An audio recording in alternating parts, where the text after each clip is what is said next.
Bismillahirrahmanirrahim. Assalamualaikum warahmatullahi wabarakatuh. Okey, pada video kami pada kali ini kami akan presentation CTU 211. Jadi tajuk yang kami pilih adalah Al-Quran, Sumber Sains dan Teknologi. Okey, jadi pembentangan untuk slides ini akan disampaikan oleh Aiman Ashraf bin Osman, Aizat Izzin ID, Muhammad Iman Hafi bin Ma'aruf dan Syed Muhammad Ikram bin Syed Syahrudin. Jadi kita teruskan kepada isi yang pertama. Auzubillahi minasyaitonirrajim. Bismillahirrahmanirrahim. Assalamualaikum warahmatullahi taala wabarakatuh. Baiklah, sebelum kita membahaskan topik yang bakal kita telusuri selepas ini, iaitu Al-Quran sebagai sumber sains dan teknologi, eloklah kita mulakan dengan mengenali apa itu Al-Quran dan apa itu kedudukan Al-Quran di dalam Islam. So, insyaAllah. Al-Quran merupakan kitab suci umat Islam dan merupakan rujukan serta panduan utama bagi umat Islam. Al-Quran adalah mukjizat baginda Rasulullah SAW yang paling agung dan merupakan risalah terakhir daripada Allah SWT yang disampaikan kepada baginda melalui perhantaran malaikat Jibril untuk disampaikan kepada sekalian umat manusia. Al-Quran telah melengkapi kitab-kitab yang diturunkan pada para rasul sebelum ini, yakni kitab Taurat kepada Nabi Musa AS, kitab Zabur kepada Nabi Daud AS dan kitab Injil kepada Nabi Isa AS. Al-Quran mengandungi segala aspek duniawi dan akhirat, merangkumi hukum hakam dalam kehidupan, kisah-kisah tauladan dari zaman nabi-nabi terdahulu, nikmat di syurga, azab di neraka dan sebagainya. Al-Quran dipelihara oleh Allah SWT sebagai panduan umat baginda Rasulullah hingga ke hari kiamat. Agama Islam adalah agama yang universal, yang dianuti di seluruh pelosok dunia. Dianggarkan terdapat lebih daripada 2 bilion manusia yang menganuti agama Islam di segenap 4 penjuru dunia. Oleh itu, Al-Quran memainkan peranan penting untuk menjaga akhlak dan menjalin keharmonian sejagat. Bagi berbuat demikian, ia adalah kewajipan setiap umat Islam untuk mentaati dan mengamalkan ajaran-ajaran yang tertulis di dalam Al-Quran. Penghayatan terhadap isi kandungan Al-Quran juga mampu mengelakkan tuduhan fitnah terhadap agama Islam.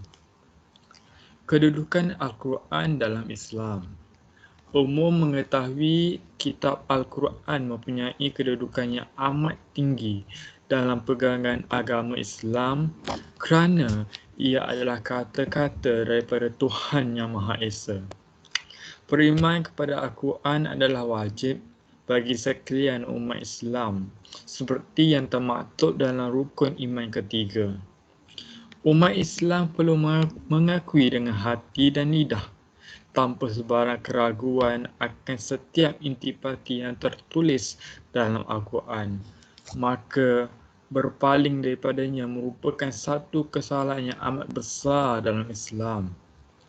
Allah Azza wa Jalla telah berfirman dalam kitabnya yang bererti, Al-Quran ini sebuah kitab yang kami turunkan kepadamu dan umatmu wahai Muhammad, kitab yang banyak faedah dan manfaatnya untuk mereka memahami dengan teliti kandungan ayat-ayatnya, dan untuk orang-orang yang berakal sempurna, peringat mengambil iktibar.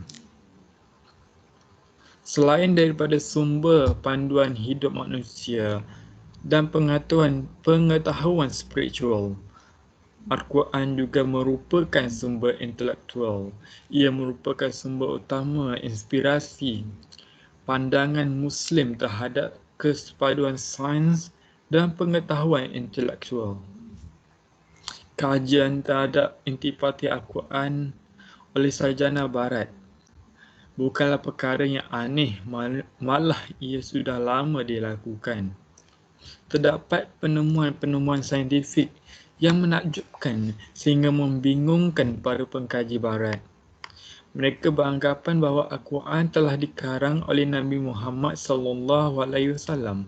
Namun begitu, mereka akhirnya buntu memikirkan bagaimana seseorang yang tidak tahu menulis dan membaca mampu merangka sebuah kitab yang cukup sempurna, tepat dalam bidang sains. Lebih mengujakan lagi, terdapat perkara-perkara yang baru ditemui manusia dengan teknologi yang canggih pada hari ini telah disebutkan dalam Al-Quran 1400 tahun yang lalu. Kita teruskan kepada isi yang pertama. Okay. Isi yang pertama, Al-Quran, galakan Al-Quran. Okay. Start. Bismillahirrahmanirrahim.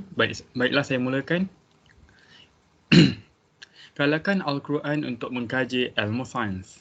Menurut Kamus Oxford 1998, perkataan sains dalam bahasa Inggeris bermaksud pengetahuan, manakala berdasarkan Jasmi 2016, ilmu adalah perkataan pinjaman daripada bahasa Arab yang bermaksud pengetahuan yang mendalam yang perlu difahami dengan yakin.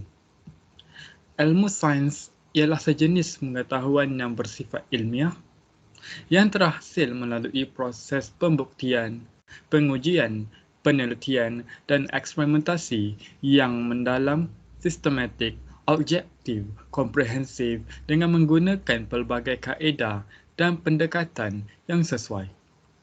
Selain itu, ilmu sains juga dikenali sebagai kajian yang sistematik tentang fenomena alam semula jadi. Merujuk kepada Kamus Dewan 2005, sains diertikan sebagai ilmu pengetahuan yang teratur dan boleh diuji untuk membuktikan kebenarannya.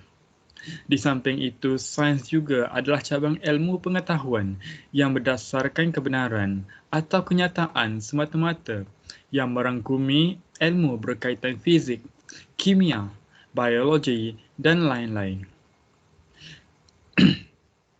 Sains dalam konsep Islam merupakan suatu kajian alam semesta yang membawa manusia kepada satu penemuan ilmiah supaya kajian tersebut berguna kepada kehidupan bumi, seterusnya memahami dan mengakui bukti keagungan Allah Subhanahu Wa Taala selagi masih berlandaskan nilai-nilai Islam.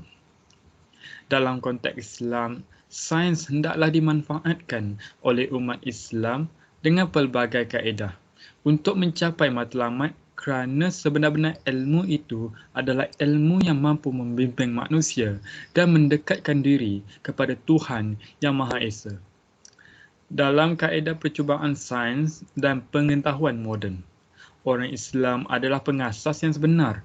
Umat Islam banyak memberikan sumbangan yang besar kepada sains melalui pakar ilmuwan Islam terdahulu.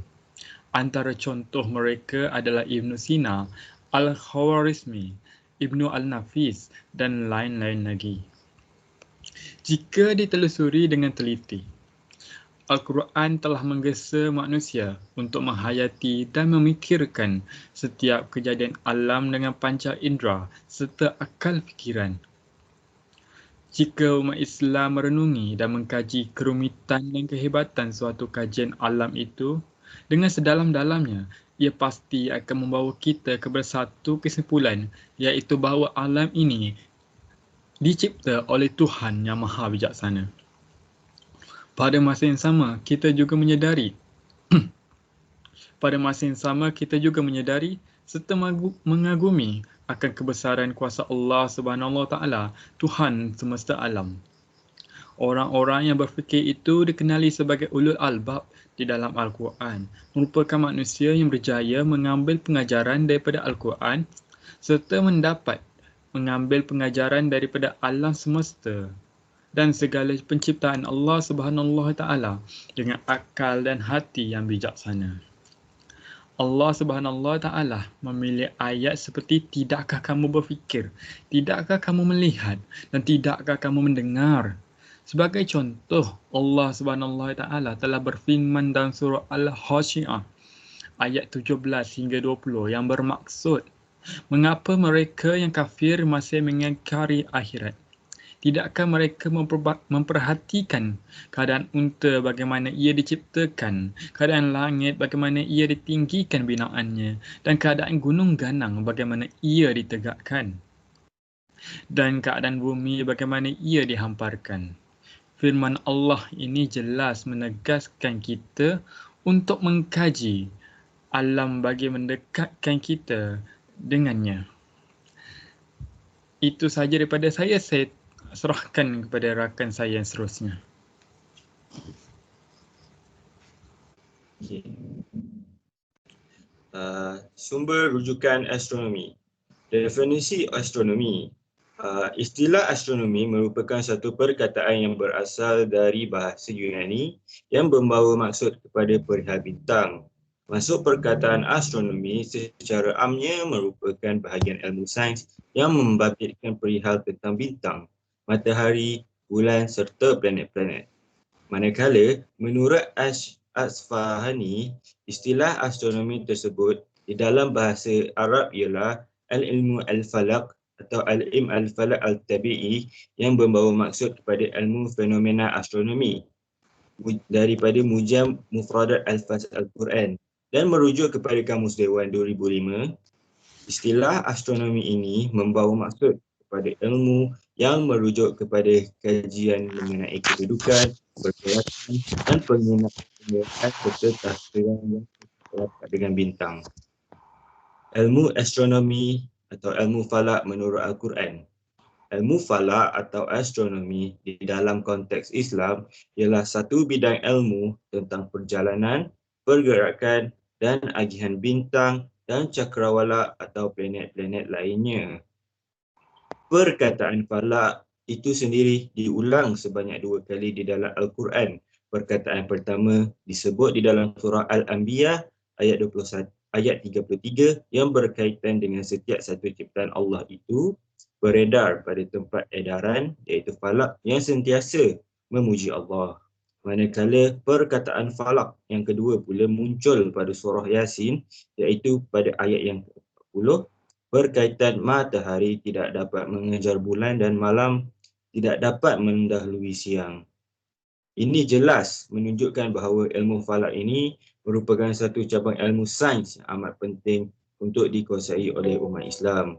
Jika dilihat pada sejarah, terdapat ramai tokoh Islam yang berpengaruh besar di dalam bidang astronomi ini, di mana penyelidikan mereka telah banyak menyumbang kepada penambahbaikan teknologi berkaitan dengan ilmu astronomi ini.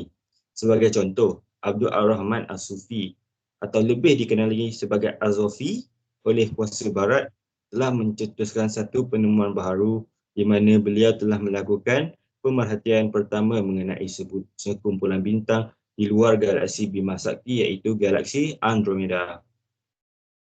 Dan seterusnya, berdasarkan pemerhatian Hamka yang merupakan seorang ilmuwan sains dan Islam yang terkemuka dari Indonesia, sekiranya kita melakukan kajian yang lebih terperinci di dalam Al-Quran mengenai subjek astronomi ini, kita bakal menjumpai ayat yang berkait rapat dengan ilmu astronomi dengan lebih banyak. Seperti ayat yang menceritakan mengenai perihal matahari atau Al-Syams di dalam bahasa Arab yang disebut sebanyak 33 kali, bulan atau Al-Qamar dalam bahasa Arab disebut sebanyak 27 kali dan bintang atau Al-Najm sebanyak 13 kali. Di antara ayat yang terdapat di dalam Al-Quran yang menceritakan soal astronomi ialah seperti ayat dari surah Ar-Rahman ayat ke-5 yang ditafsirkan membawa maksud kepada matahari dan bulan beredar dengan peraturan dan hitungan yang tertentu. Ayat di atas membuktikan bahawa matahari dan bulan mempunyai mekanisme yang tepat dan terutur dari segi suhu, isi padu dan jarak.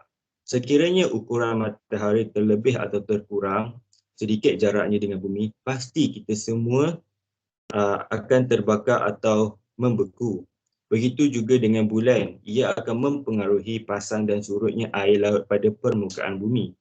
Ini menunjukkan bahawa bulan beredar dengan ketepatan perhitungan dan tidak pernah berlaku kekacauan, sekaligus menunjukkan kehebatan Allah Subhanahu Wa Taala. Selain itu, Allah juga berfirman di dalam Al-Quran pada surah At-Takwir ayat pertama yang menceritakan mengenai fenomena gerhana matahari. Apabila matahari dilingkari cahayanya dan hilang lenyap. Ayat Al-Quran di atas merujuk kepada fenomena gerhana matahari. Ilmuwan falak telah mengemukakan bahawa ketika bulan terletak di antara matahari dan bumi dalam satu garisan yang sama, bayang-bayang yang muncul akan memanjang terus sampai ke permukaan bumi dalam bentuk kerucut. Hal ini mengakibatkan munculnya bintik hitam yang luas di atas permukaan bumi ketika berlakunya gerhana matahari penuh. Apabila posisi bulan sangat jauh jaraknya dari bumi, maka titik hitam tersebut tidak sampai ke bumi. Peristiwa ini dikenali sebagai gerhana separa penuh. Itu sahaja daripada saya. Saya teruskan pembentangan. Saya serahkan pembentangan ini kepada rakan saya.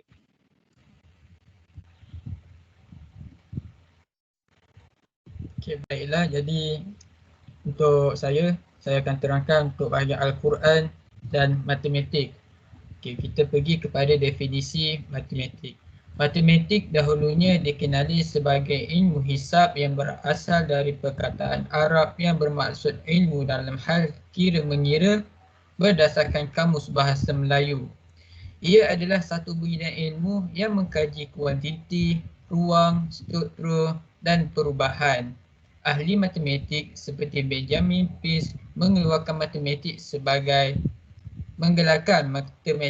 sebagai sains yang memberi kesimpulan sewajarnya. Manakala Albert Einstein menyatakan bahawa selagi hukum matematik itu merujuk kepada realiti, maka ia tidak pasti. Dan selagi ia pasti, ia tidak merujuk kepada realiti. Hubungkan Al-Quran dan matematik. Apakah kepentingan perkiraan nombor atau angka dalam Islam? Ini kerana sebahagian dari ilmu matematik diterjemah secara saintifik sebagai bantuan kepada kehidupan manusia di seluruh dunia. Malah, ilmu matematik secara tidak langsung menjadi tonggalan perkiraan ilmu kejuruteraan. Sebagai contoh, sesebuah bangunan dibina berdasarkan perkiraan matematik yang mempunyai pelbagai kaedah perkiraan dalam menentukan kekuatan sebuah bangunan. Menurut Galileo Galilei, sekitar 1610, saintis terbilang menyatakan bahawa mathematics is the language which God created the universe. Oleh kerana kata-kata ini diucapkan oleh Galileo Galilei, seorang lagi saintis yang mempunyai pengaruh dalam bidang keilmuan iaitu Stephen Hawking, pencetus teori Big Bang, telah bersependapat dengan beliau dan bersetuju dengan menyatakan bahawa Allah mencipta alam dengan bahasa matematik. Meskipun para yang mengakui kewujudan hubungan ilmu matematik dan Al-Quran, ilmu matematik ini telah diceritakan pada 1000 tahun dahulu lagi, iaitu di dalam Al-Quran sebagaimana dinyatakan pada surah Al-Qamar, surah yang ke-54 ayat 49 hingga 53, yang bermaksud, sesungguhnya kami menciptakan segala sesuatu menurut ukuran, iaitu matematik, dan perintah kami hanyalah satu perkataan seperti kedipan mata, dan sesungguhnya telah kami binasakan orang yang serupa dengan kamu. Maka adakah orang yang mahu mengambil pelajaran dan segala sesuatu yang telah mereka buat tercatat dalam buku-buku catatan, dan segala urusan yang kecil maupun yang besar adalah tertulis. Ini membuktikan bahawa manusia mempunyai kemampuan yang terhad untuk memahami hasil ilmu yang terkandung dalam Al-Quran. Walau bagaimanapun, meskipun adanya pengetahuan dan pemahaman yang sedikit mampu memberi panduan kepada manusia sebagai asas ilmu supaya akan oleh kehidupan lain. Sebagai contoh, apa rahsia tersembunyi yang hanya dimiliki pada malam bulan Ramadan, iaitu Lailatul Qadar, dan hanya Allah yang maha mengetahui akan kelebihannya. Matematik dikupas dalam Al-Quran pada surah Ali Imran, surah yang ketiga ayat 190 hingga ayat 191 yang bermaksud, sesungguhnya dalam penciptaan langit dan bumi dan bersilih ganti malam dan siang terdapat tanda bagi orang yang berakal, iaitu orang-orang yang mengingat Allah sambil berdiri atau duduk atau dalam keadaan berbaring dan mereka memikirkan tentang penciptaan langit dan bumi. Lalu berkata, ya Tuhan kami, tiadalah engkau menciptakan ini dengan sia-sia, maha suci engkau, maka peliharalah kami daripada seksa api neraka. Penguasaan suatu bahasa amatlah penting sebagai manusia, khususnya umat Islam seperti mana petua orang tua. Jika suatu bahasa, kuasailah bahasa. Di sini boleh dipahami bahawa jika ingin memahami maksud ayat-ayat qauliyah Al-Quran, haruslah kuasai bahasa Arab. Manakala jika ingin memahami ayat-ayat kauniyah dalam Al-Quran tentang kejadian alam semesta, bahasa yang perlu dikuasai dan dipahami ialah bahasa. Dalam surah Al-Furqan, surah yang ke-25 ayat ke-2, Allah mengulangi isu matematik yang bermaksud yang kepunyaannya lah kerajaan langit dan bumi, dan dia iaitu Allah mempunyai anak dan tidak ada sekutu baginya dalam kekuasaannya, dan dia telah menciptakan segala sesuatu, alam semesta dan seisinya, dan dia menetapkan ukuran-ukurannya dengan serapi-rapinya. Buktinya, tiada manusia yang mampu untuk menyangkal bahawa Islam adalah pencetus atau pemula kepada pembangunan dan kemajuan dan matematik pada suatu ketika dahulu, seperti trigonometri, algebra dan lain-lain formula yang kemudiannya disebarkan dan digunapakai oleh Barat. Stephen Pisa yang mana hidup sekitar 1127 Masihi juga dikenali sebagai Stephen Antioch atau Stephen Ahli Falsafah, ialah seorang penterjemah buku daripada bahasa Arab kepada Itali. Beliau telah menterjemahkan karya-karya sains Islam kepada bahasa Latin seperti buku perubatan Ali Abbas Al-Majusi yang bertajuk Al-Kitab Al-Maliki. Al-Khawarizmi yang berasal dari Baghdad telah merungkai teori algoritma dan mencatat di dalam bukunya yang berjudul Al-Jabar pada abad ke-9. Teori beliau telah diperkenalkan oleh Leonardo Fibonacci di Eropah dari 1170 Masihi sehingga 1250 Masihi. Pada era revolusi keempat, kaedah trigonometri telah diambil dan digunapakai secara meluas sebagai asas matematik dalam bidang artificial intelligence ataupun AI. Dalam Al-Quran, perkataan qamar yang bermaksud orbit bulan disebut sebanyak 27 kali. Menurut ilmu astronomi pula, orbit elips mengelilingi bumi selama 27 hari untuk membuat pusingan lengkap. Namun kerana ada 29 hari antara bulan penuh, bulan dianggap mengambil masa 29 hari untuk mengelilingi bumi. Meskipun begitu, bumi juga mengelilingi matahari. Oleh kerana bumi juga bergerak, bulan melengkapkan orbitnya dengan lewat selama 2 hari. Ini dibuktikan dalam surah Yunus, surah yang ke-10 ayat 5 yang bermaksud, Dialah iaitu Allah yang menjadikan matahari bersinar dan bulan bercahaya dan ditetapkannya manzilah iaitu tempat bagi perjalanan bulan itu supaya kamu mengetahui bilangan perhitungan waktu. Allah tidak menciptakan sedemikian itu melainkan dengan hak. Dia menjelaskan tanda-tanda kebesarannya kepada orang-orang yang mengetahui. Jadi saya serahkan kepada sahabat saya untuk seterusnya. Okay. Terima kasih kepada rakan saya Muhammad Syed Ikram. Saya akan membentangkan tentang perubatan Islam.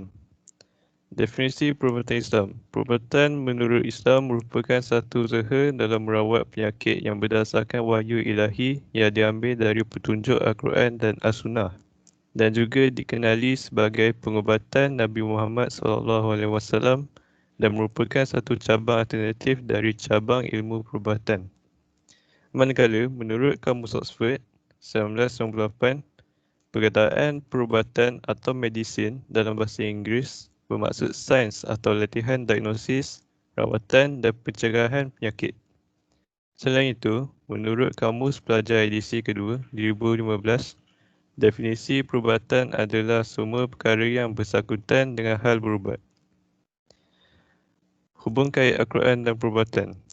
Menurut Muhammad Mahmud 1992, Al-Quran sama ada keseluruhannya ataupun sebahagian daripada ayatnya adalah setinggi-tinggi penawar dan ubat paling utama. Setiap huruf yang tergantung padanya merupakan penawar penyakit jiwa, melahirkan ketenangan, penawar sakit dalaman dan luaran dengan syarat adanya iman terhadap Allah, pencipta segala yang wujud yang menurunkan Al-Quran. Allah memberitahu bahawa Al-Quran itu diturunkan sebagai peringatan kepada manusia dan penawar bagi hati orang yang beriman. Daripada surah At-Taubah ayat yang ke-30. Terdapat sebuah hadis daripada Ali bin Abi Talib radhiyallahu anhu disebutkan mengenai sabda Rasulullah SAW yang berbunyi, sebaik-baik obat itu adalah Al-Quran.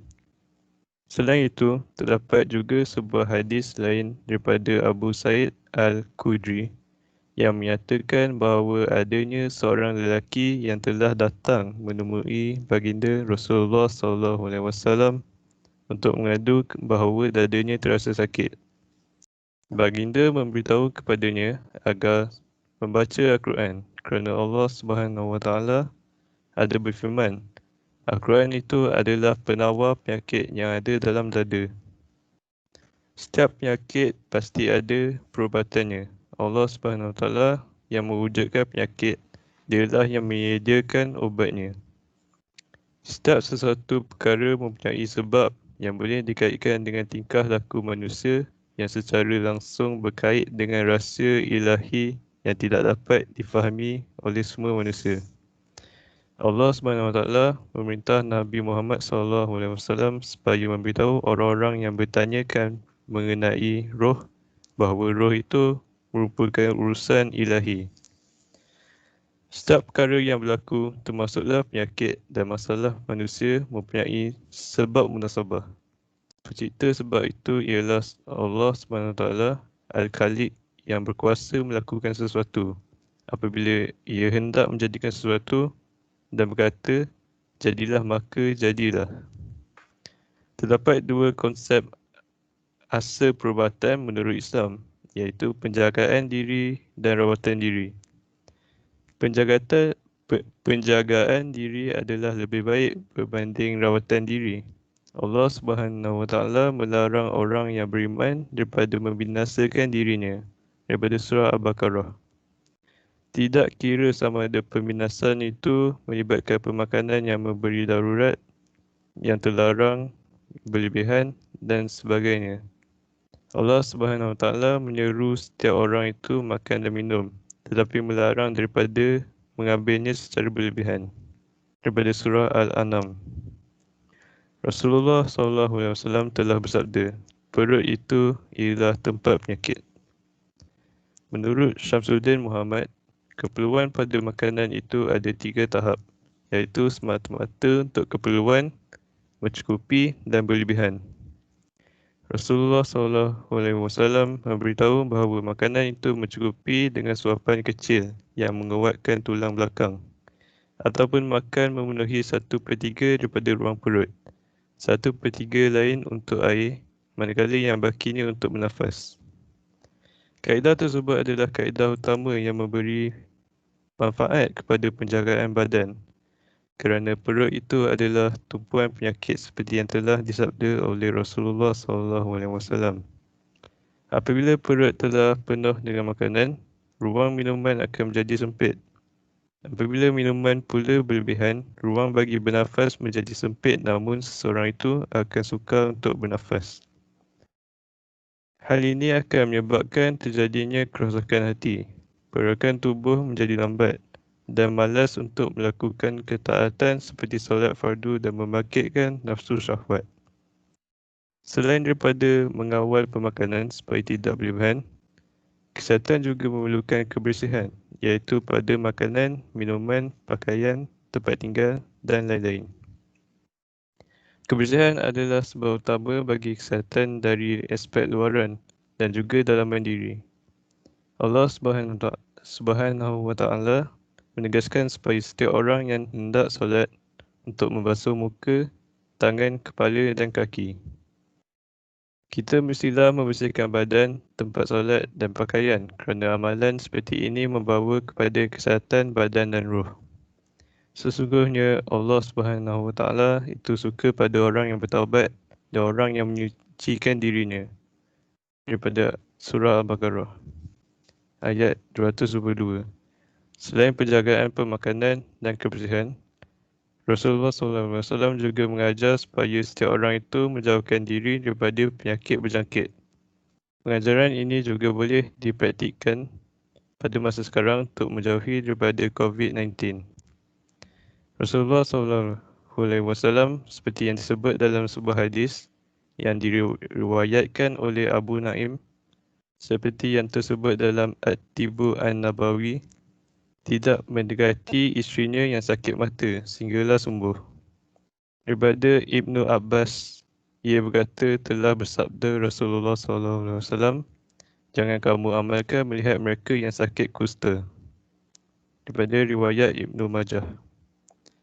Dalam sebuah hadis riwayat oleh Abu Daud dan At-Tirmizi daripada Usamah bin Shuraih, ia berkata bahawa orang-orang Arab telah bertanya kepada Rasulullah sama ada mereka perlu berubat.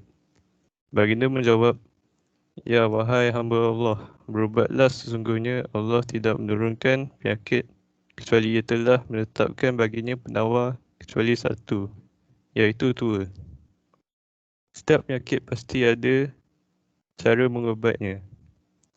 Allah Subhanahu wa Ta'ala memberi penyakit. Allah juga telah menetapkan ubatnya, kecuali satu, iaitu tua. Berdasarkan keterangan hadis tersebut, difahamkan bahawa peristiwa tua itu termasuk dalam kategori penyakit. Tidak kira sama ada tua itu benar-benar penyakit atau merupakan satu tahap kehidupan yang semesti dilalui oleh semua manusia, yang selalu disertai oleh pelbagai penyakit dan kerosakan yang tiada obatnya apabila tiba waktu kematian. Kedua itu akan tiba tanpa dielakkan. Daripada surah Al-A'raf ayat ke-33. Kematian adalah penghujung setiap kehidupan, segalanya telah ditetapkan di Lauh Mahfuz. Daripada surah Al-An'am ayat ke-38. Keterangan tersebut membuktikan bahawa telahan mengenai umur seseorang sama ada panjang atau pendek itu adalah urusan ilahi. Begitu juga dengan harapan untuk hidup ataupun untuk sembuh, biarpun manusia melalui pengalaman yang dilaluinya menurut lazimnya dapat menjangkakannya. Rasulullah SAW menyuruh setiap orang yang menghidapi penyakit agar berusaha untuk mengubat dirinya dengan pertolongan orang yang pakar dalam bidang yang berkenaan ataupun diri sendiri. Usaha dan ikhtiar adalah tugas setiap orang, manakala kesembuhan adalah urusan Allah yang telah ditetapkan termaktub di Lauh Mahfuz.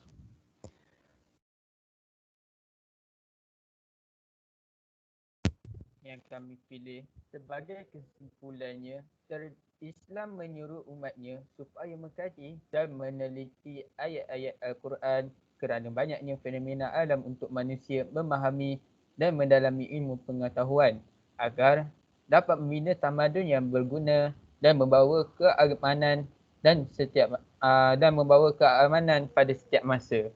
Dalam Al-Quran, Allah telah berfirman bahawa alam yang diciptakan oleh Allah Subhanahu Wa Taala tertakluk hukum-hukum tertentu dan apa yang ada di langit dan di bumi adalah hak Allah untuk kemudahan dan kegunaan manusia sejagat.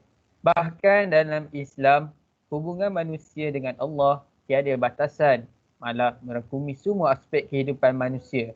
Firman Allah Subhanahu Wa Taala yang bermaksud, tidakkah kamu perhatikan bahawa Allah memudahkan untuk kemudahan kamu? Apa yang ada di langit dan di bumi telah melimpahkan kepada kamu nikmat-nikmatnya yang zahir dan batin. Surah Luqman ayat yang ke-20. Oleh itu, seharusnya kita menjadikan Al-Quran sebagai panduan hidup kita kerana dalam Al-Quran tercatat segala perkara yang tiada di kitab-kitab atau buku-buku lain. Oleh kerana manusia menjadikan Al-Quran sebagai sumber ilmu, telah berkembangnya ilmu-ilmu pada era sekarang yang tiada pada era terdahulu.